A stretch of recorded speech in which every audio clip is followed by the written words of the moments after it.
Hello everybody and welcome to Recrystallization of Magnesium Sulfate Heptahydrate. I am Danny Daniels and I am going to be talking to you today about this question. Will scented Epsom salt retain its scent upon recrystallization?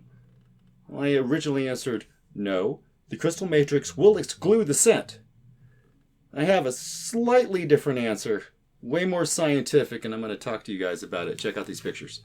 Okay, so we start off with my trusty 2610 triple beam balance scale. I grab my unscented Epsom salt and weigh out exactly 500 grams and pour that into my glass jar. I take that jar and mount it to a ring stand because I'm using really hot water and I don't want my jar spilling during the experiment. I measure out 100 milliliters of said hot water and measure its temperature. I didn't notice at first that my thermometer was set to Fahrenheit, but I left it that way for consistency as I began to find a saturation point. This is a video of a partial melt of the Epsom salt with insufficient water. Not enough water is a chunky solution. I pour the entire 100 milliliters in and find it insufficient to make a fully liquid solution. And here is the system temperature after the first graduated cylinder.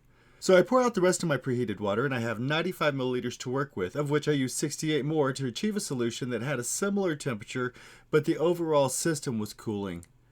However, it would attain a liquid state with continuous stirring without granularity.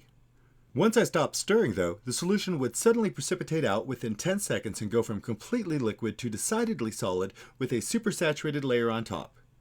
Okay, and that was my control trial. I used the unscented to conform all of the rest of my trials because I was able to figure out that I needed around 170 milliliters of water, around 145 degrees Fahrenheit, in order to just directly mix my batches that I was creating for my trials. I reset up same as before, weighed out my scented Epsom salt in a bag, and then into the jar it goes. This time, though, my water was hotter. I pulled out my 250 milliliter graduated cylinder so that I could measure out 170 milliliters of water that I needed, and poured that into the jar with the salt, and it happily melted with sufficient water and reached a higher temperature. The solution did precipitate out in under a minute, but I was rather happy to create a proper scented batch for my trial. I was very happy to notice that a layer formed on top of my Epsom salt solution. It was thin and kind of yellow and looked like the scented oil that I suspected was in the salts. I set that jar to the side with the unscented jar and started my third trial. This time I have a secret weapon, aluminum lake. I weigh out my salts like before and put that into the jar. Then I weigh out a beaker and weigh out a gram of aluminum lake. I add that gram of lake to the salt and shake it.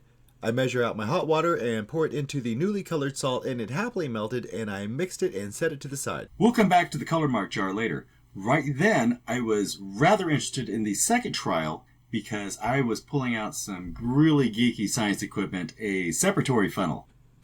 Check out my setup now. I pull this out because if you look closely in the jar, you can see spots of oil on the surface. I pour out the majority of the liquid into the separatory funnel, wait a few minutes for it to settle, and then pour off the bottom part. What remained is key to my final answer. I now have this yellow liquid that I've condensed, and I pour that off with some of the remaining water into my 10 milliliter graduated cylinder. I have around 1/10 of a milliliter of scented oil, and this stuff was pungent. I did some math and cracked the recipe to around 1 liter of scented oil for every 5,000 kilograms of Epsom salt. I was going to put the solutions into a vacuum chamber to dry, but I decided to wait 24 hours. When I came back, I had grown crystals. The supersaturated solution is so dense, in fact, that crystals grew on top of the liquid. But I'm most excited because if there's crystals in the unscented jar, then my color-marked, aluminum lake-marked jar is ready, and you have to see what I grew. Here is my field of clear crystals with a red-purple background. I just love pictures of crystals, and so I pulled out my microscope and took some of the smallest crystals from the jar and put them in to take a look. What I found is what I would describe as an oil dispersion stain. See, aluminum lakes are not water soluble, but they are oil dispersible. That means the oil will carry it places that the water won't. I used the aluminum lake as a guide to find my answer. This is 40x zoom. You can see ridges in the crystals at this level. At 100x, I was able to find tiny pieces of aluminum lake that were part of the larger stain that could have been carried by the oil, and there may or may not have been a yellow cast to the local area. I couldn't be sure, and I had one more lens to check. Before I go any farther, I want to show you what a cleavage step looks like. We're now at 400x zoom. From the far lower left and pointing up, This is what it looks like when crystals build up in layers, going from the lowest level at the far right and building to the left.